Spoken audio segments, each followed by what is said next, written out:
Dennis Prager here. Thanks for listening to the Daily Dennis Prager Podcast.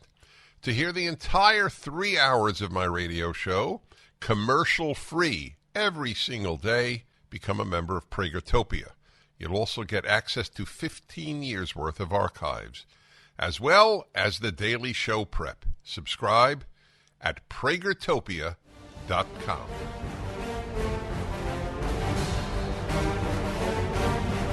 Hi there, everybody. Welcome to the Dennis Prager Show. So I receive from my producer, Alan Estrin, a.k.a. The Living Martyr, every night, hand-picked articles that, in addition to my own article research, he has found. Sometimes they coincide. Most of the time, I had not seen the ones he sends. And he has very, very pithy comments. Really, he summarizes the intent of the piece in 10 words or 6 words, and they're very bright. By the way, this is not why I'm mentioning it. I'll tell you why in a moment, but you can receive exactly the same articles I receive when you subscribe to the show at Pragertopia, and you get the show anytime you want. Keep it if you want, send it if you want, and it is also commercial free at pragertopia.com. It's a terrific thing to have because not everybody can hear all 3 hours. Some people want to hear it again or play it for somebody, and again, it's commercial free, so it's almost half the time. And you can listen at different speeds. It's called pragertopia.com. It's also a magnificent gift to somebody you would like to have Dennis Prager in their lives. Well, why do I mention that? Because in today's batch, he sent me a piece from Fox News. The sudden turn of events that could derail Trump's indictment.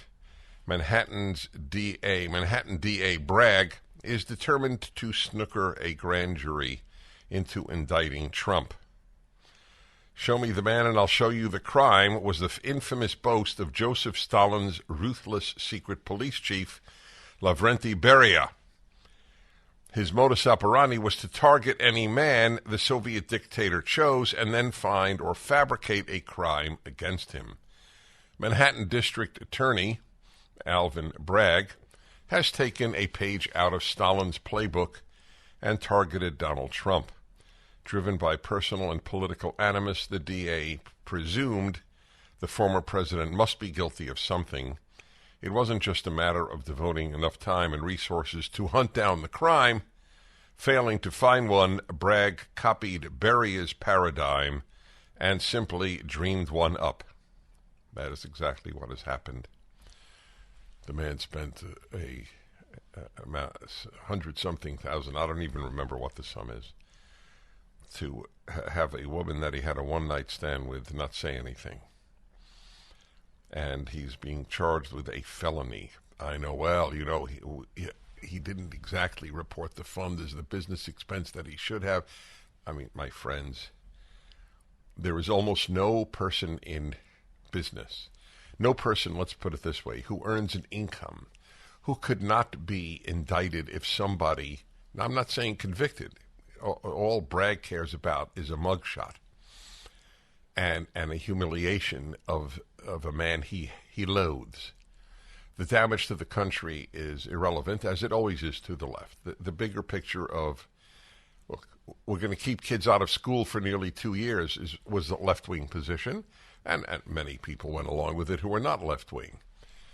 Why they did is worthy of its own investigation, morally, psychologically, socially, etc.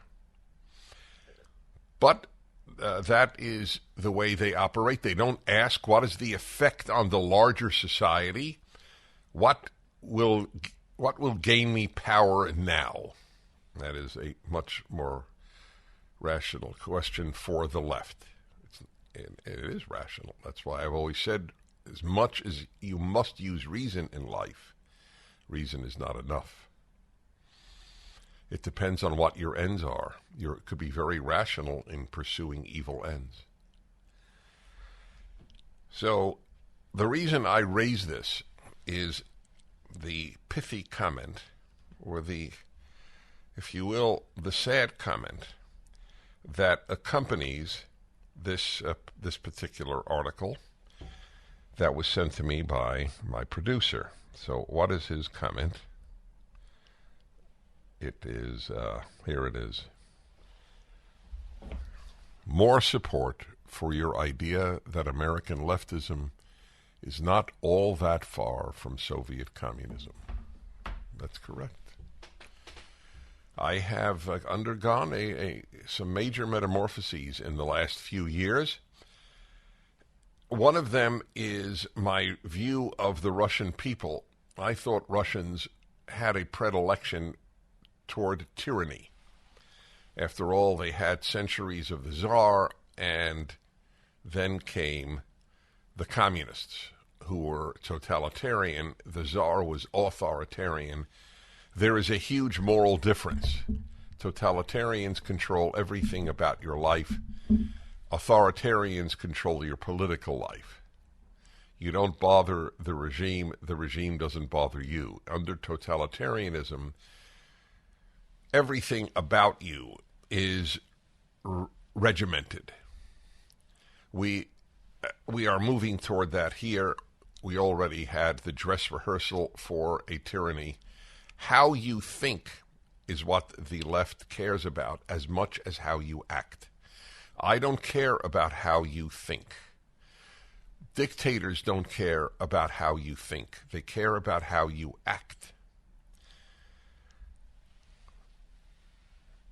The left is rooted in totalitarianism. That is the part of human nature. So what is the metamorphosis that I underwent?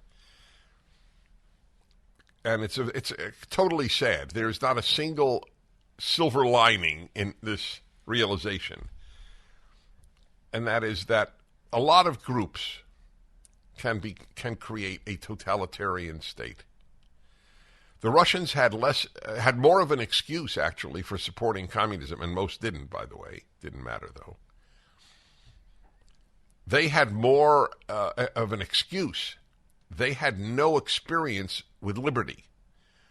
This is the sweet land of liberty, and its own citizens are turning it into a totalitarian state, with the support of the New York Times and Washington Post and CNN and virtually every college and virtually every high school and virtually every elementary school and virtually every profession, including the medical profession. We have a doctor who speaks out on behalf of therapeutics. That is, in other words, therapies for COVID, as opposed to just relying on a vaccine. And therapies might be ivermectin and might be hydroxychloroquine with zinc. Then that doctor must be shut down. When did that happen, that doctors were shut down? In California, a doctor who spreads, quote, misinformation, which means there's a definition to the word misinformation, and that is whatever the left differs with. That is what is called misinformation. So it appears that the totalitarian spirit is not a monopoly of Germans or Russians. It is a monopoly of the left. Now you say, well, aren't there right-wing totalitarians? Well, name one. There are right-wing dictators. Now, if you consider Hitler right-wing, he was actually racist, which transcends right or left as categories. Nazism means National Socialism. I wouldn't call him a leftist, and I wouldn't call him a rightist. He was a racist. His theory of life was based on race. Why is racism right-wing? There's much more racism in America today. Contempt for blacks is much greater among leftists than it is among others. The belief that the races should be separated is almost a monopoly of the left today. More and more colleges are having are having black graduation ceremonies. There's no irony to the left. It is astonishing. They call the right racist, and the right opposes black graduation exercises, and they're for it. The sense of irony. There's no self-monitoring on the left.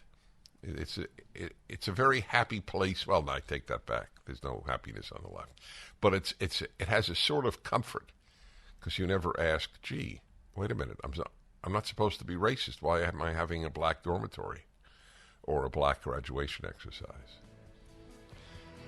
Stalin lives.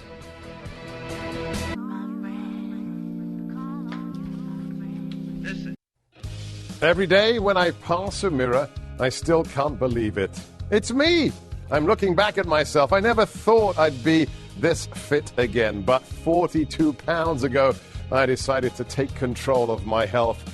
And with the help of my PhD weight loss and nutrition, I'm so glad I did. The program is simple. Dr. Ashley Lucas and her amazing team customize a plan for your body to make it simple. They even provide 80% of your food at no additional cost. They treat your entire person as one. Dr. Ashley believes that all change starts with the mind. She'll help you to change your behavior when it comes to food and think differently about food so you'll never gain the weight back. Give them a call right now at 864-644-1900 and they can answer all your questions. If I can do it, you can do it. A Democratic-run city, needless to say, in Colorado, city by the name of Louisville, passed an ordinance limiting the number of gas stations allowed to operate within the city to just 6. They want to fight climate change in Louisville, Colorado. Everything the left touches, it ruins. This country could be energy independent. But what you must understand about the climate change activities, the anti-climate change activities, is that they are another left-wing attempt at the control of society. COVID was an example, fully successful from the left's point of view. They got healthy people to take an experimental vaccine. They got kids out of school for only bad reasons, no good reasons. They ruined tens of thousands of small businesses because they're in cahoots with big businesses. So you could go to Target, but you couldn't go to Jerry's hardware store. So the control of people is a very deep part of leftism. That's definitional. If they don't want to control you, they're more liberal than they are leftist. Liberals are not preoccupied with controlling people. They're preoccupied with voting for people who control people. The tragedy in America is the tragedy of liberals who think that conservatives are their enemy and not the left. That's the tragedy in a nutshell, as I have so frequently noted to you. But this is a vehicle for further control. That is what climate change is about. You want proof? There are so many proofs. I'll give you 2. If they're really serious about limiting carbon dioxide emission, why is China allowed to build, what did I just read, 2 coal mines a week? Yeah, that's right. They are relying more and more in China, the world's largest country, and second economy to only the United States. They are relying more and more on coal, while we limit gas stations in cities and pass laws that you cannot buy a new gas-powered car in California. What is it, after 2030? What is it? I believe it's 2030, which is 5.5 or 6 years, 6.5 years from now. Controlling people's lives is a yearning on the left. It's difficult for me to comment on it because, or even say it, I should say, because if you don't have a desire to control others, you don't relate to this. It comes from a dark place in the human spirit that if you don't have that dark place, it's like it's a puzzle to you. We all understand many, many bad things that people do. Nobody asks, why did he rob a bank? Why did he mug a person on a street? We understand why. We understand various evils. But the desire to control your fellow human being, that is almost unique to the left. Now, obviously, some controls, we don't allow people to murder. There are laws that those are functions of, we're not anarchists. We understand that there will be some laws, but this is a classic example. So they're not serious. It's the seriousness is controlling your life, not combating carbon dioxide emission. How would the United Nations allow so much additional reliance on coal in China while telling the West how they have to become energy dependent rather than independent and cause people to enter what the Germans call energy poverty? The second proof is that they're opposed to nuclear power. See, nuclear power would allow you to remain, to continue to live as you live now. But the left does not want you to continue to live as you live now. They want you to bicycle to work. They want you to walk to work. They want you to take a train or a bus to work. In fact, they don't even want you to go to work. They would ideally like you to stay home, which is another reason, from everything I'm reading, for the increase in loneliness and depression among Americans. So what will you not do at home, in effect? You'll watch movies at home. You'll order in food at home. You will work at home. It is very healthy to leave home. I could broadcast this show from home. I did for years. I'm perfectly capable technically of doing so. But I realize it's much healthier to come in and interact with people. People need people. In the left view, what people need is money. I have a very interesting proof of that. The New York Times had an article about, yes, David French, who is nominally conservative, one of the two or three of the 100 or so right opinion pieces at the New York Times, and he wrote about what if kids are sad and stressed because their parents are. You know what the most popular comment, the single most popular comment in the comments section of the New York Times readers? What about poverty? Yep. Kids today are more depressed than ever, according to New York Times readers, because of poverty. You know when I knew that I wasn't a leftist? The day I heard poverty causes crime. 1-8-PRAGER-776. Natural disasters, airline cancellations and runway near misses, supply chain issues, inflation, rising interest rates, and sky-high government debt. This is Dennis Prager for Amfed Coin and Bullion. There's a lot in the news about what consumers cannot control, so let's talk about what you can control. You can control how you choose to invest and protect your wealth. That's why I choose to do business with Nick Grovich and his company Amfed Coin and Bullion. Now is a great time to own tangible assets like gold, silver, and platinum. With over 41 years experience and tens of thousands of satisfied clients, Nick will help you make informed decisions and show you smart choices, which have been proven winners time and time again. Amfed Coin and Bullion will sell you the right types of precious metals to get the maximum value for your money. Take control of your investments like I did. Call Nick and his team at Amfed Coin and Bullion at 800-221-7694. AmericanFederal.com, AmericanFederal.com. The The amount of misinformation from the left is remarkable. They live in a make-believe world of panic in order to suppress people's liberty. That is the raison d'etre of the left.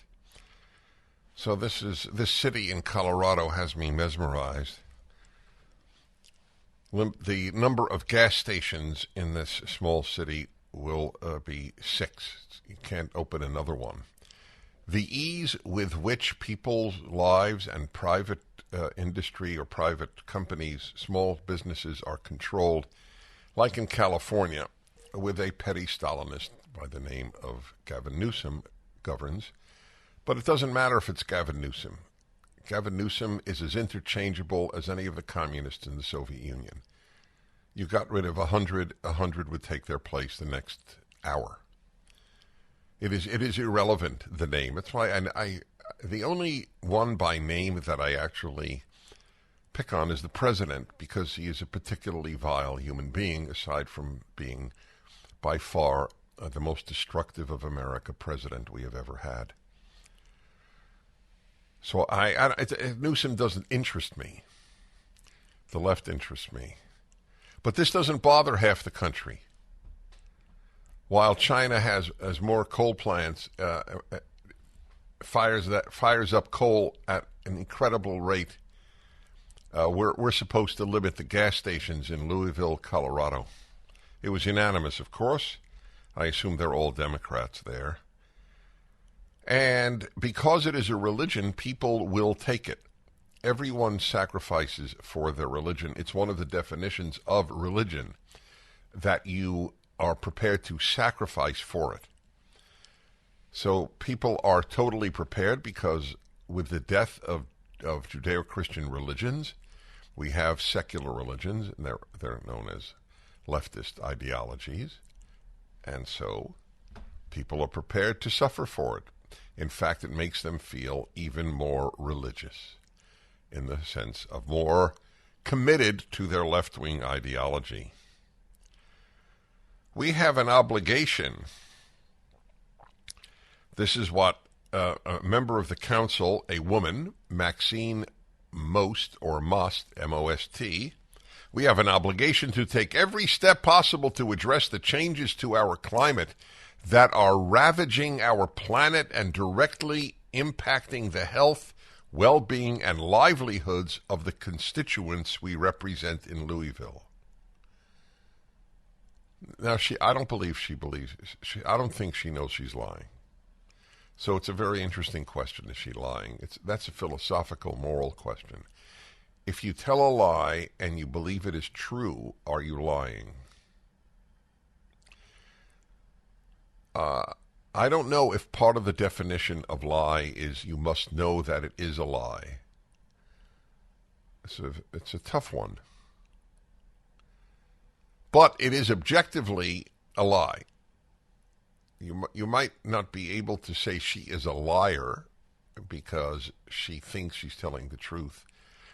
It's a very interesting question. How many people know that they're lying when they lie? What percentage of lies are told that people know are lies, and how much have they talked themselves into believing? I don't have an answer, but that's an important question if you want to understand the concept. So let's analyze this.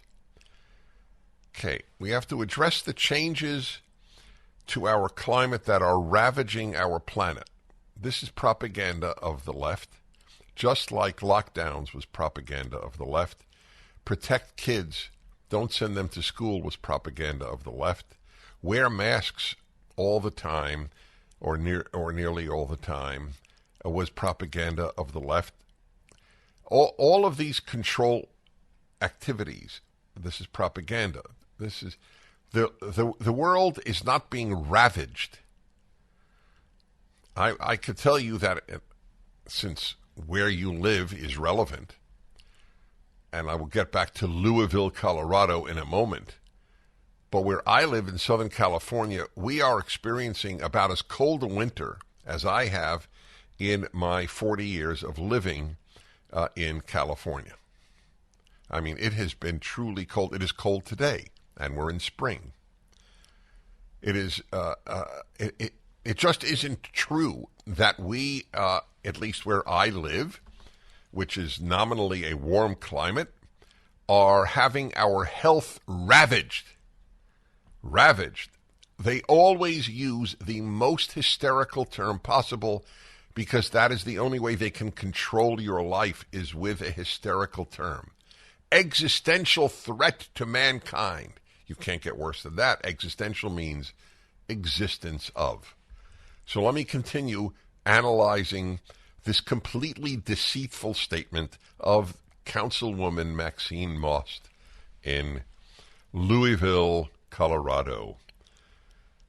The changes to our climate are ravaging our planet. Okay, that isn't true.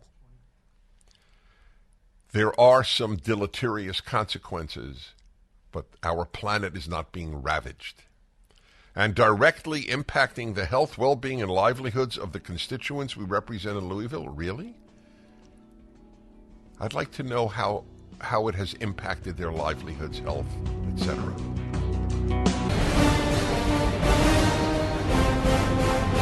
Hi, everybody. I'm Dennis Prager. I will read to you from the Los Angeles Times, whose editorial board seems to be composed largely or exclusively of fools. I have no other term for their latest editorial. It's called "Bills Intended to Shame and Scare Transgender Students Are Despicable."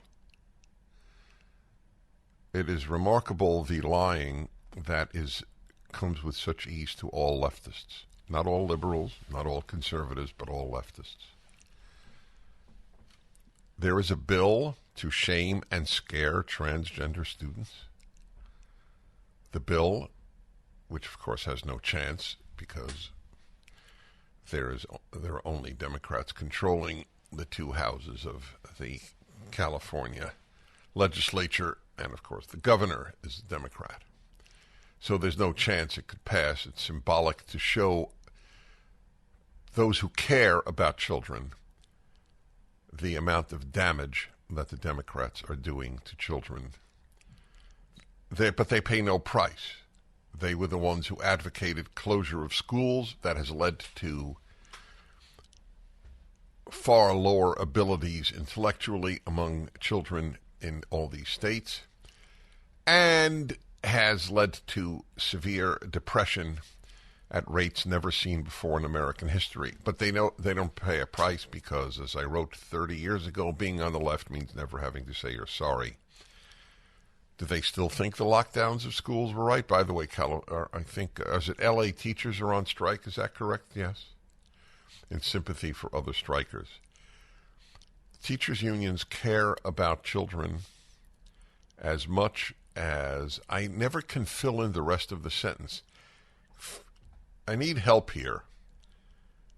Teachers care about children as much as X care about Y.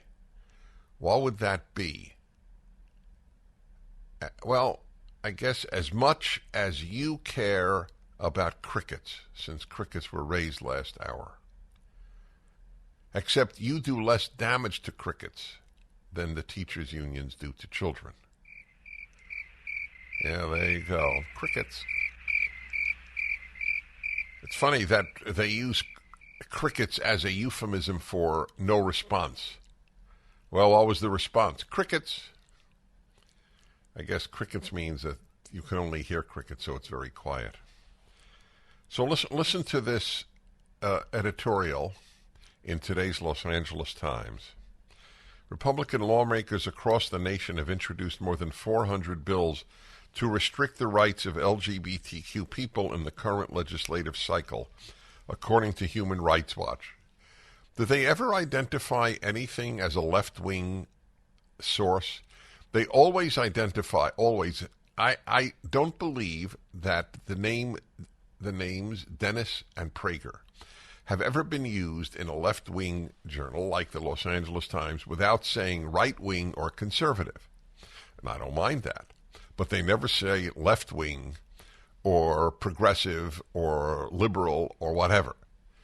Right. So Human Rights Watch is considered just neutral. They're not citing a left-wing source, of course.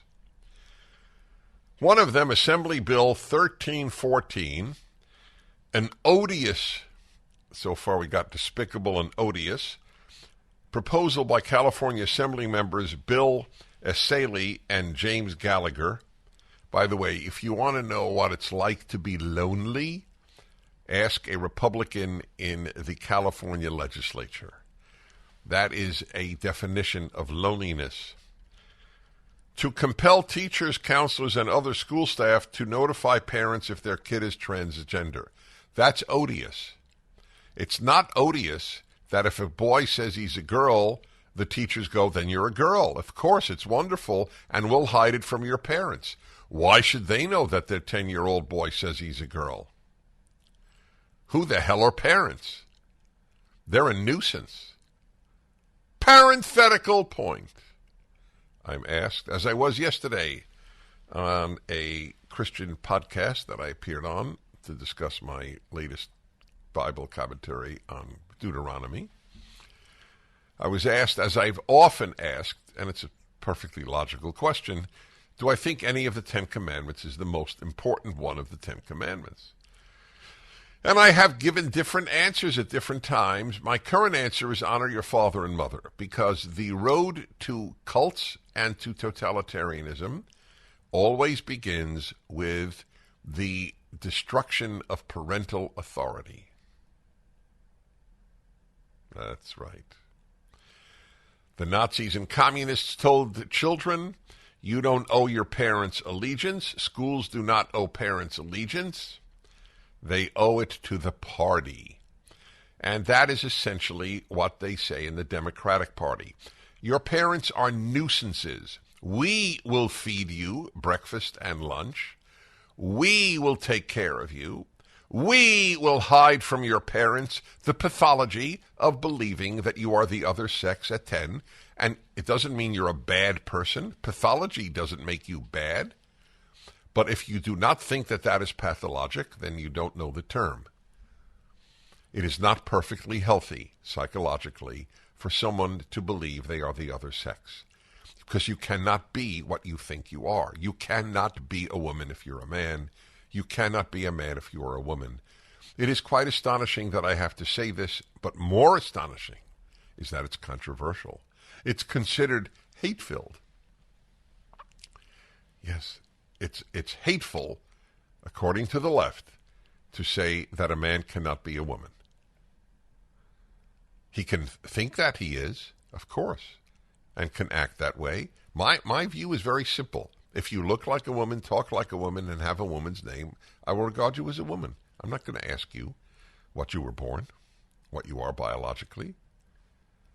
But if you announce it, then I have to say you are announcing something that is not possible. Apparently, the state's Republicans aren't quite as concerned with privacy as they pretend. So now this is the LA Times editorial board reaches new intellectual lows regularly. So it's now, we are now worried about the privacy of elementary school students. Wow, that's interesting. It's a new idea in the realm of human rights. The privacy of children. The school should collaborate in hiding from the parents the most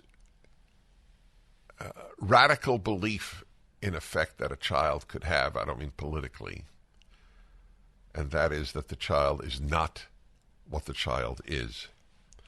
Under the bill, notification would be triggered if any school employee finds out that a student is identifying as a gender, I love that, a gender, other than what is on official school records. Or, I wonder if they'll even have this anymore. I'll bet you schools in California do not list any longer the gender.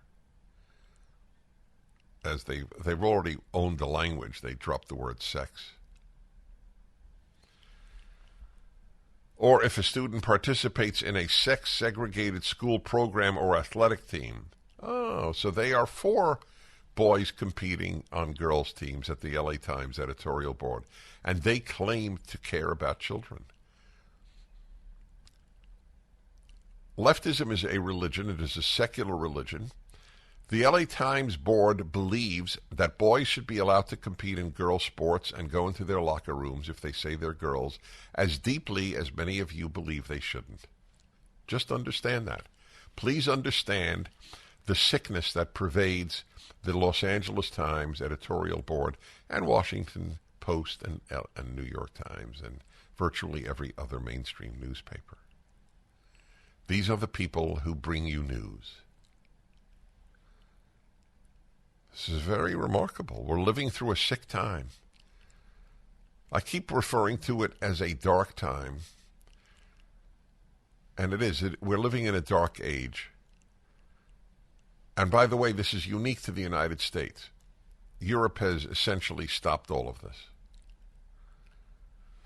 Canada probably has it too. Canada is one step ahead of us toward totalitarianism, thanks to Justin Trudeau. What he did with the truckers' strike, people told you lose your income if you don't get vaccinated, went on strike, and he had banks freeze their bank accounts. And he's still in office.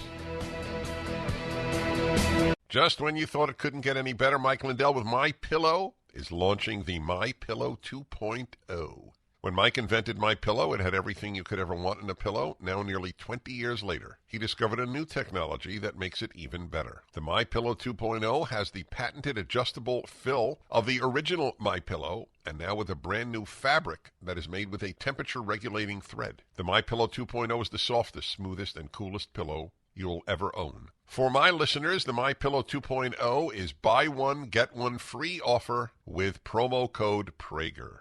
MyPillow 2.0 temperature regulating technology is 100% made in the USA and comes with a 10-year warranty and a 60-day money-back guarantee. Just go to MyPillow.com and click on the radio listeners square to the buy one, get one free offer. Enter promo code Prager or call 800-761-6302 to get your MyPillow 2.0 now. 'Cause you're mine.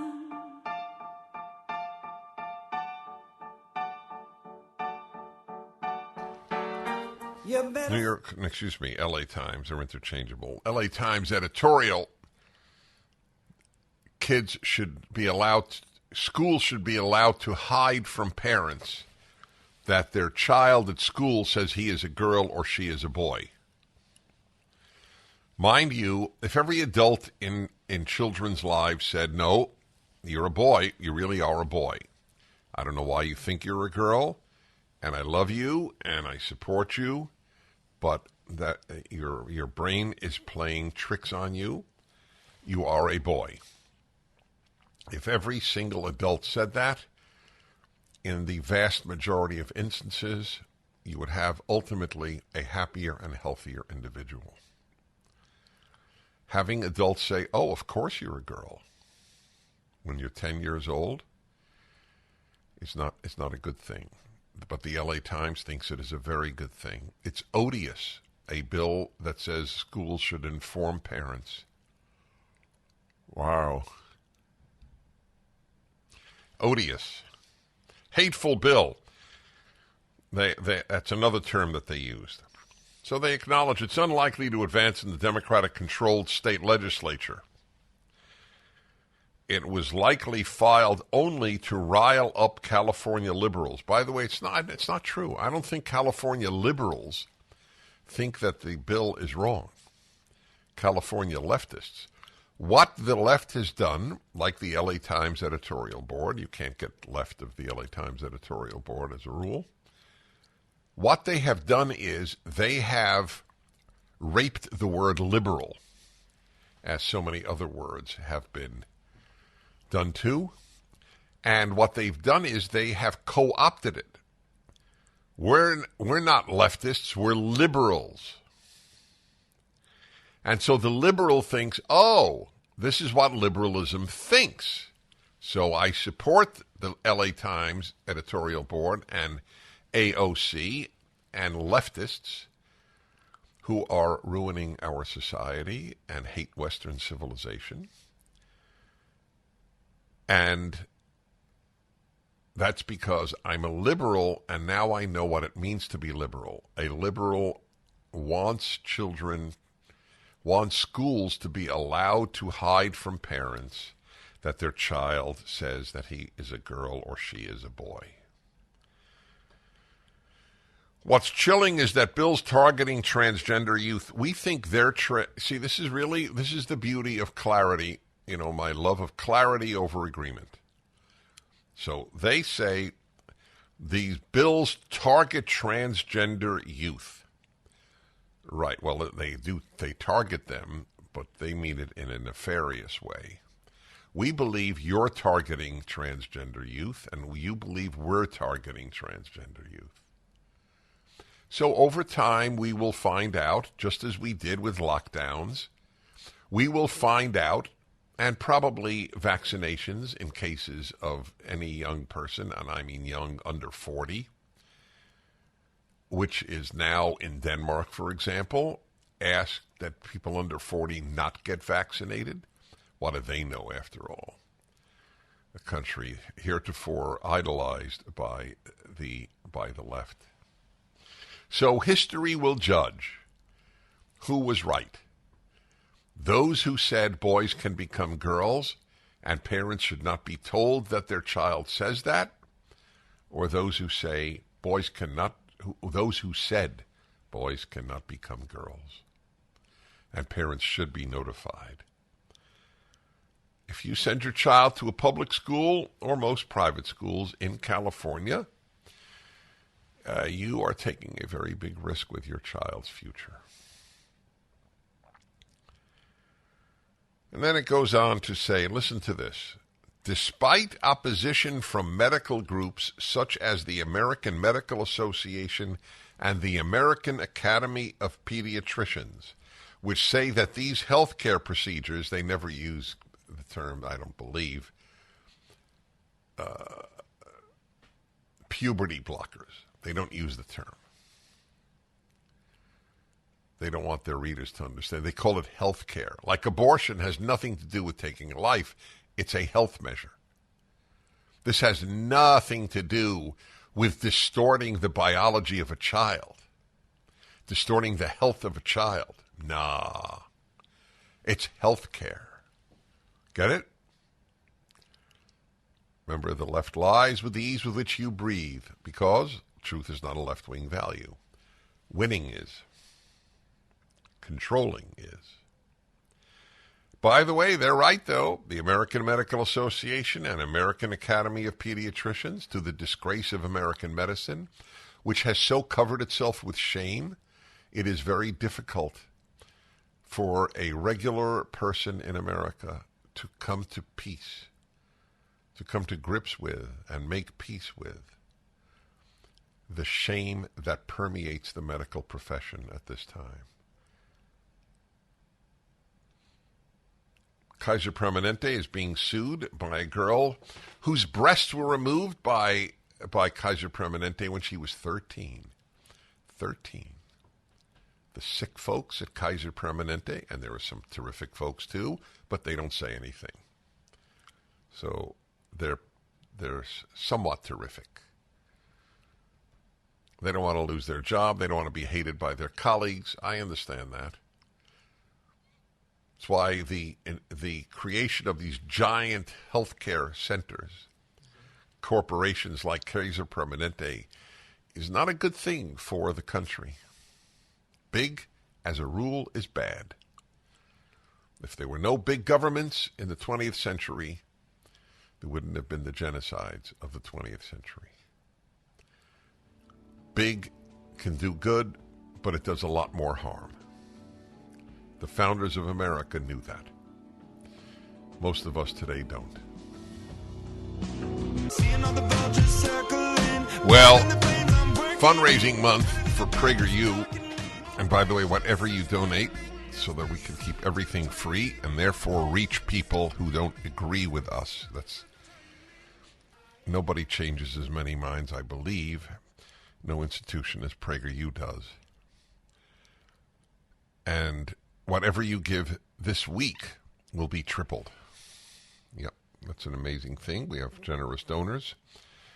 You give $1,000, it's $3,000. You give $5, it's $15. PragerU.com. But the highlight is interviewing each day somebody affiliated with PragerU. And I go as far as Los Angeles. Just yesterday, the PragerFORCE member, that's our 19,000 strong young people organization, was in Britain today. He is in Los Angeles. He is Ryan Bowdre. Ryan, did I pronounce your last name correctly? You sure did, actually. You had it perfect. Ryan Bowdre. That's right. Well, 1 minute. I'm debating, do I give credit to my engineer or not? And I won't. The fact that he told me that it was Bowdre should be irrelevant because I accepted his suggestion. So I should get all the credit. There you go. There you Granted. go. Exactly. Ryan, it's a pleasure to meet you. You are on the older side of PragerFORCE members. You're 31, you told me. I sure am, yes, sir. 31 years old, so I think definitely on the older side, but, you know, I'm here to support. That's really nice. So how did you discover PragerU? Yeah, so I discovered PragerU really by happenstance. I'm pretty heavy on social media, and I think in the past maybe like 4 or 5 years, I started, getting on Instagram a little bit more, and then I just ran into some PragerU videos really by accident. But I was intrigued by them, and I started to look at a few of them. And specifically, I was drawn to one of you guys' people of interest, Amala. She had a story where she talked about her upbringing and how she came over to, more of the conservative values and things like that. And it really, spoke to my heart. It spoke to my own journey. And then from there, I started looking at more of the videos. And then now here I am, PragerFORCE member, and, very strong for the cause.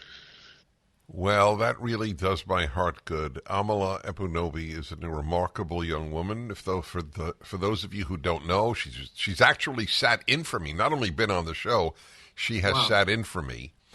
Yes, Ryan. She's an amazing young woman. She has a BLM tattoo on her arm.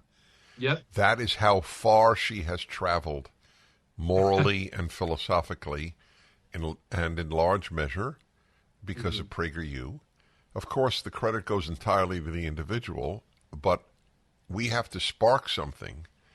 So you discovered us, and then when did you join PragerFORCE?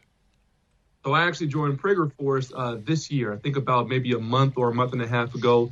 There was an event that was happening here in SoCal, and I wanted to go, and then I found out that you had to be a PragerFORCE member. So I said, oh, man, I really want to become a member anyways, and especially for this event that's coming up. So how do I do this? Went online, registered, and thankfully, the folks over at PragerFORCE signed me up, pretty quickly within the day. So then I was able to come on over and enjoy the event. You had a good time? It was an incredible time. Really, Dennis, there's nothing like being in a space full of, just very strong, passionate patriots, you know what I mean, especially in today's day and age. And, me being in Los Angeles, right, I've lived here for about 31 years now, all my life. And, I'm not too fond of it anymore, especially with kind of what I've learned about, conservative values versus liberal and things like that. LA is a pretty I would say anti-conservative space in a lot of ways. And so, being able to go to an event where I can have, fellowship with other like-minded individuals who are conservative and who are patriots who love this country, and we can, just talk and share ideas and share struggles and things like that. Really, it was a wonderful time. And I'm very, very grateful for PragerFORCE for putting on that event and, just having a good time for us. Were you ever on the left?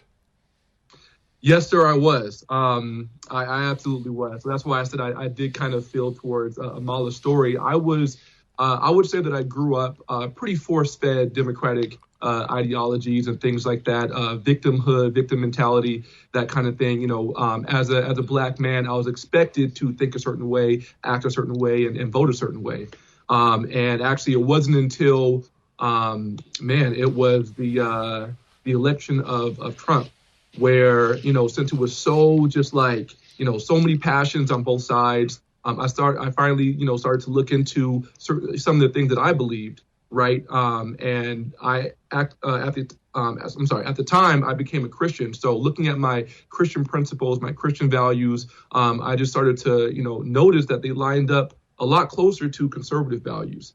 And so from there, I just started to dig a little bit more. I started to do some research. I, thought about the idea of personal responsibility, right, accountability, things like that. And then slowly but very surely, I came over to the conservative side. All right, I want to continue with this. This is, folks, this is what we mean. Please go to PragerU. Hi, everybody. A true highlight of fundraising month for PragerU is to speak to young people, sometimes older people, but usually young people, each day at some point in my 3 hours, who are affiliated or been affected by or both PragerU. We have a 19,000 member PragerFORCE around the world. Yesterday I spoke to a young English member from Manchester in England. Today, Ryan Bowdre, Bowdre, is a member of PragerFORCE, and he is 31, on the older side of PragerFORCE members, and I asked him about his own evolution toward conservatism. So you mentioned a number of things. PragerU was one of them. Obviously, becoming a Christian was another. Yes. Which makes perfect sense because Judeo-Christian values are the antithesis of leftist values. Absolutely. In virtually every arena. Mm-hmm. The Pope, even, who is on the left, has come out and saying a man cannot be a woman. He just announced that. It's ironic. The Pope tells scientific truth, and scientists tell religious falsehoods because they are a religion. So I always ask black conservatives this question: how has your family reacted to you? You know what, Dennis? Not well, unfortunately. There has been a lot of pushback. There has been, just some tough conversations and some tough times. I feel like I've been ostracized and othered in a lot of ways. Really, there's only maybe about 2 or 3 other conservatives in my family that I know of. I have a very big family. So extended family, there's a couple of us there, but, certainly my immediate family and even my step family, I am the only one. Everyone else is pretty far left. So it has not been easy. It's been some tough times. Right. I suspected such is why I asked you, and I salute you even more so for it because you're paying a price. Right. There's no question. So I am curious. I really am curious. I don't know the answer to this question. Sometimes I have an answer in mind when I ask, but I don't have now. I don't know what your answer is. Do the great majority of your family, extended family, believe that whites are all racist? Wow. You know what? To answer shortly, in a lot of ways, yes. There is a very high amount of anti-white racism in my family, and it really doesn't make any sense. And honestly, it breaks my heart. But yeah, there are very strong elements of that in my family. Did you tell any of them that you went to a PragerFORCE meeting and met a lot of nice people, most of whom were white?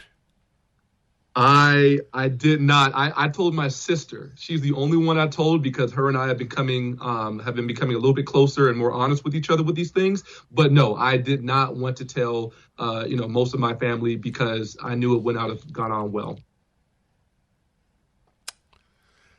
Would you say, in this case, I do suppose an answer, but I still want you to give the truth and not what you think I want to hear. Sure. Would you say that you are happier than most of your relatives? It certainly seems that way, yes. I would say that, becoming a conservative has really just given me a lot of freedom. The biggest thing holding me back, and what I see still holds back a lot of my family members, is again that victimhood mentality. Thinking that the world is out to get you, thinking that this country is out to get you, thinking that white people are always going to be trying to put you down, and things like that, and the police are out to get you, and there's all these programs that are against you, things like that. And for me, escaping that mentality has been an amazing thing for me. Right, I'm not a victim, and it's also partly towards my faith where I've come to this realization. But it's been difficult, and I would certainly say that I am in a much happier place, and seemingly so much happier than a lot of my siblings and my family. Yeah. You're a special guy, Ryan. I'm very, very happy to make your acquaintance. Do you know, you wouldn't know, so I'll just tell you, one of my books is on happiness. It's a very important subject to me. Because as I say, the happy make the world better, the unhappy make it worse. I actually have a chapter, and the book is completely apolitical. I have a chapter on victimhood, that if you think you are a victim, if that is a primary identity, it is not possible to be a happy person. Wow. Well, you're living it. You are living the truth of that thesis of mine. Mm-hmm. Yes, absolutely. I don't want to. I don't want to in any way cause a bigger rift in your family. Believe me. Please. But Please. I thank you. But I want you to know that part of what they are annoyed about with regard to you is not only your changed politics and values and so on, but the unhappy who are often unhappy for either psychological or even social reasons. Because again, Right. if you're told you're a victim, you will become unhappier. Yep. They resent your happiness. I just want you to know that. It may not have been something you yourself have thought through, but I want you to know that. If you were as miserable as they, if you were as angry at the world as they would love you more. Yes. Honestly, Dennis, just to that point, I have seen that in real time. When I speak about me being happy in this country and wanting to serve my country, being proud of where I'm from, and I talk about certain values and principles, they get upset. They feel like I need to be angry. They feel like I need to, That's right. share that resentment towards white That's people, exactly right. towards America, things like that. Ryan, you've made a really big impact on me. I am very happy to know you, and I would like to do this again. Yes. You're a joy, and a credit to yourself and to PragerU and to Christianity. God bless you, my friend. We will meet again. Yes, sir. Thank you so much, Dennis. It was a pleasure. See you next time. Please help PragerU. Hi, everybody. Welcome to the Dennis Prager Show. This is a good example as a preface to my introduction to my forward as an exercise in redundancy. This is a perfect example of why I laugh at myself when I first began radio decades ago, and I had a daily show for 3 hours, and I asked one of the legends of radio, a man named Ray Breen, familiar certainly to many of you in Southern California, who was on 5 hours a night, midnight to 5 a.m. And I'll never forget, I said to him, somewhat nervously, I said, Ray, I can't imagine I'll have 3 hours of things to say every day. And he just laughed. A man who had 5 hours of things to say every day. Anyway, why is this the forward to my introduction to my preface of my guest? There is so much that I want to talk to you about, but this young woman is another find. If you want hope, and I don't believe in hope that is baseless, but if you want hope for our society, you should listen to this show regularly because of all these spectacular people I have on, and not just young people. That obviously gives hope just because of the chronology of things. But there are so many terrific people in this country This country is the most toxic idea producer in the world. It is also the best idea producer in the world. The best and the worst in ideas are coming from the United States of America. And in the best category falls this woman, Amber Athey, A-T-H-E-Y. I've had her on before, who is all of 28, and it proves a thesis of mine. Wisdom is related to whether or not you are wise, not whether or not you are young. The Snowflakes Revolt is the book, just come out. The subtitle is How Woke Millennials Hijacked American Media. Woke millennials. And the examples are a legion. Anyway, Amber, welcome back to the Dennis Prager Show. Thank you so much for having me. It's great to be back. How great on a scale of 1 to 10? How great? I would say probably a 10. Wow. I expected 9.3. I was not sure what you would say. You know, I should have warned you because we spoke for a few minutes before you came on. I throw these curveball questions that come into my fertile mind out of nowhere. I mean, how many people are going to ask you, how happy are you to come on their show? Well, that's why this show is good fun. Well, and that's a 10 out of 10 on good. That's right. Well, thank you. Well said. So, by the way, just remind me and my audience, what is a millennial?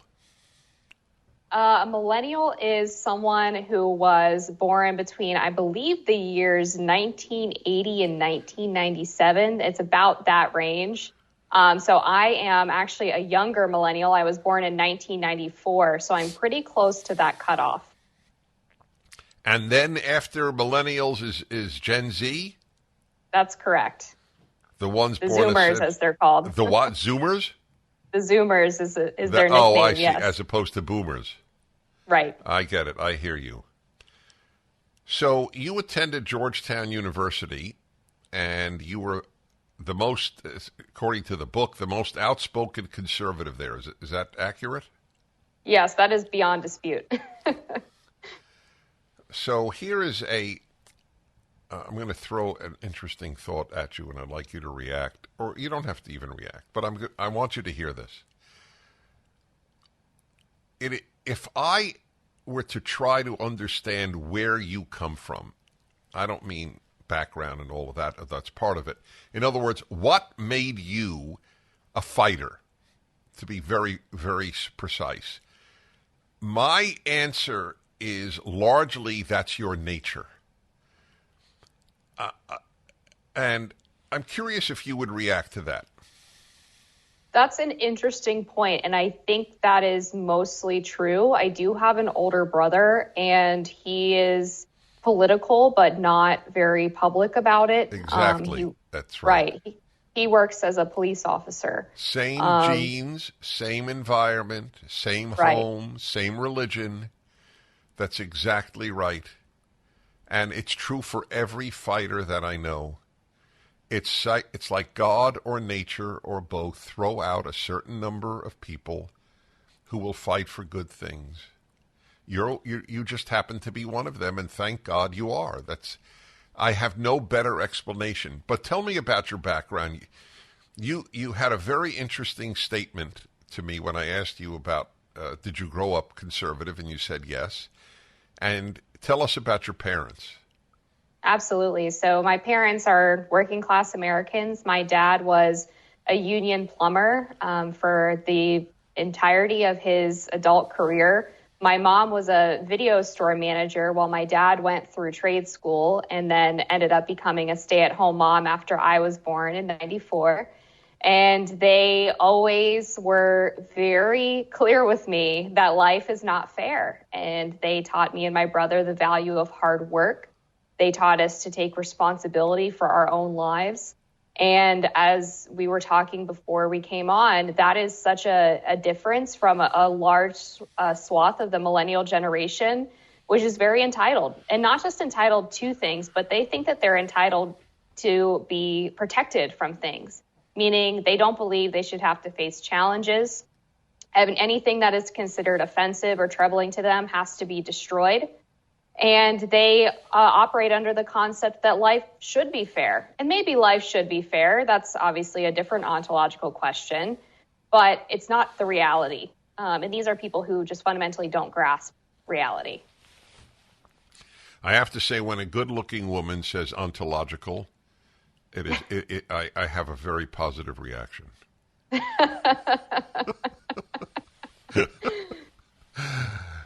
So, as I said to you earlier, that being told in your upbringing that life is unfair is, as I said to you, it's the best vaccine you can take against depression and against bad ideas. They, as you said, this generation of which you're a member, expects life to be uncomplicated.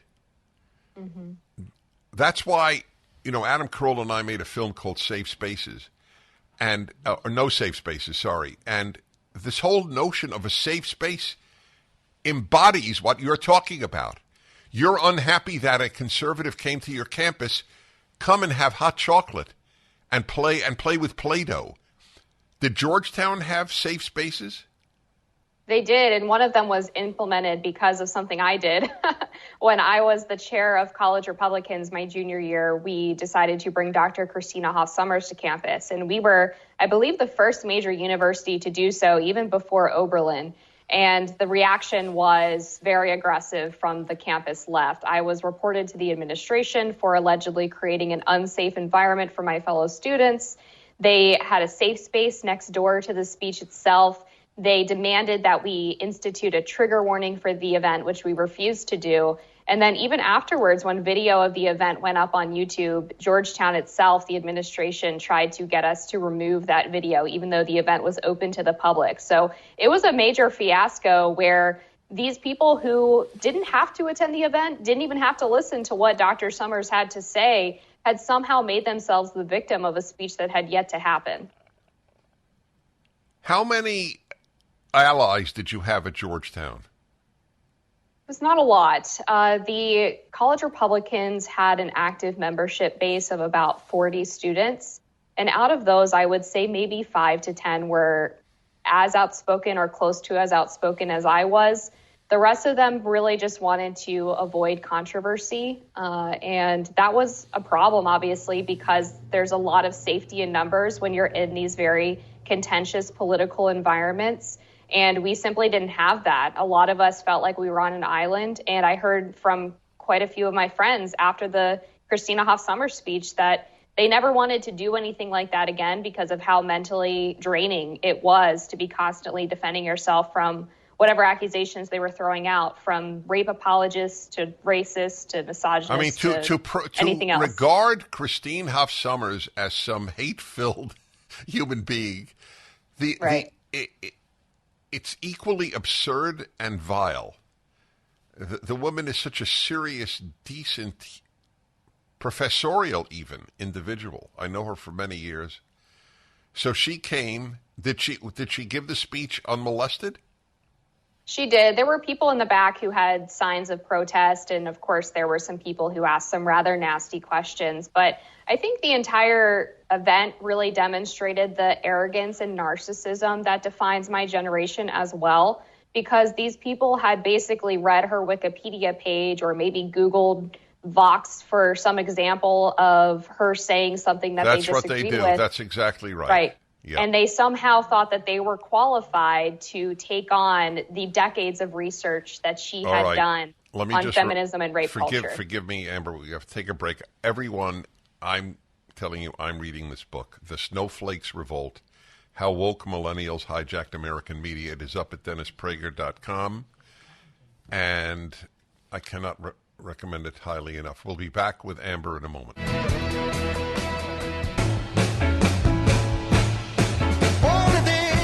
To a terrific young woman, Amber Athey, and a very, very important book. By the way, your book has footnotes on the bottom of each page rather than at the end. For that alone, I want you to know I salute you and your publisher. I know, God bless them. That is rare. I mean, it used to be common. But in any event, I just thought I'd note that. The Snowflakes Revolt, How Woke Millennials Hijacked American Media. So I'm going to put you on the spot here because they just had a situation. I don't remember the protagonists, but someone on our side was asked, I think a congresswoman, but I'm not certain, what does, by an antagonistic person on the left, so what does woke mean? And she didn't come up with a very good answer. I'm curious how you would define woke.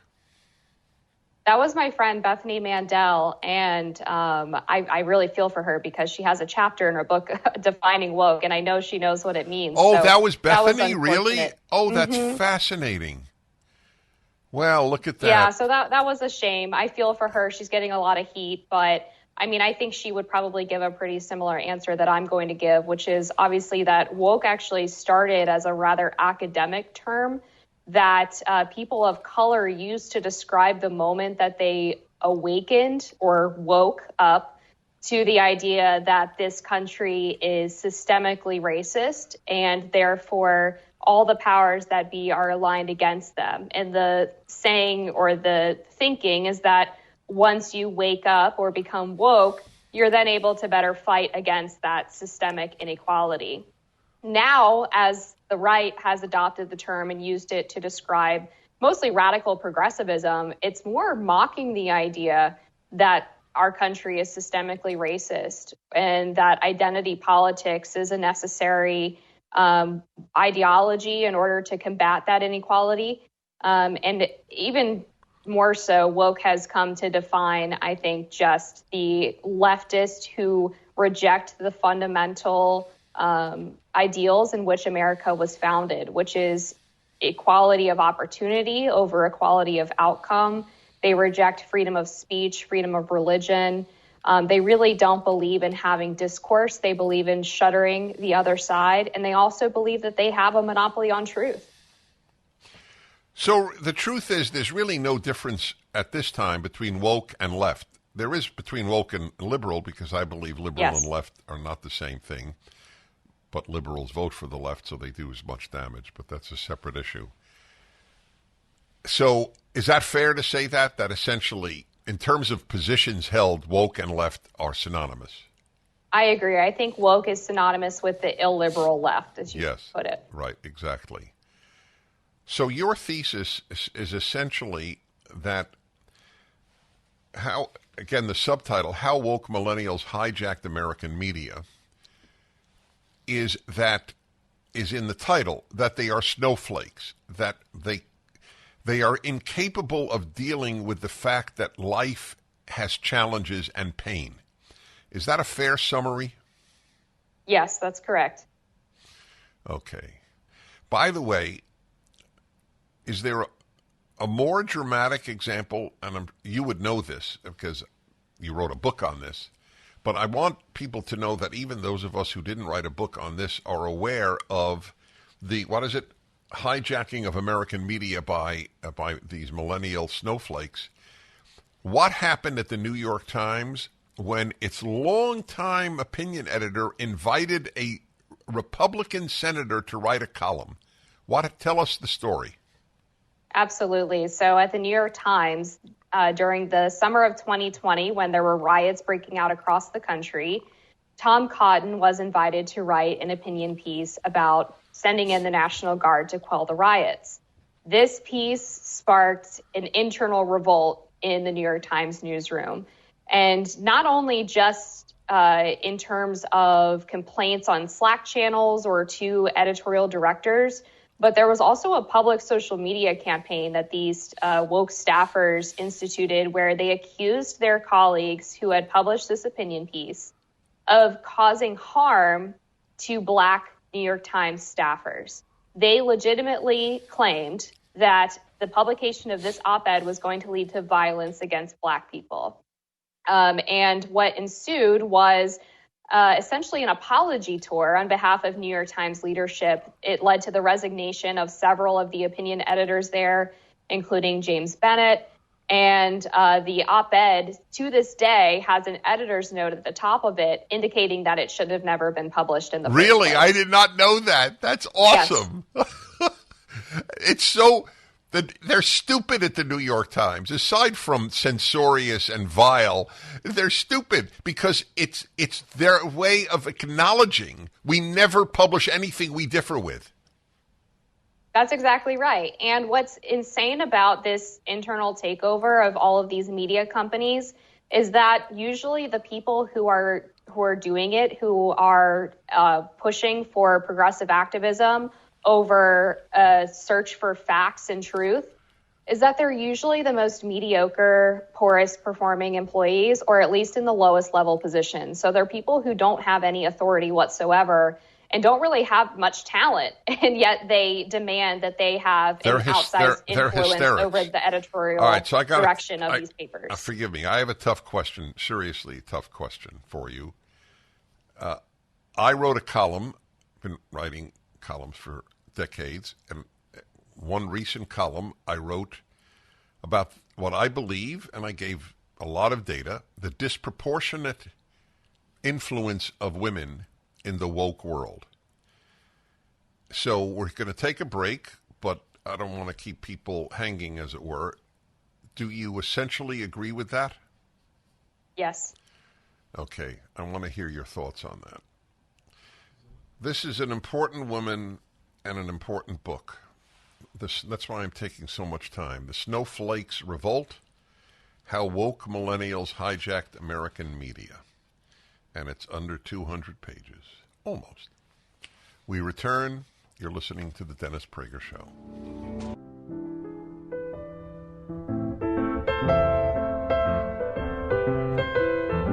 Hi, everybody. I'm Dennis Prager. This is a remarkable guest, Amber Athey. The Snowflakes Revolt. She's a millennial herself.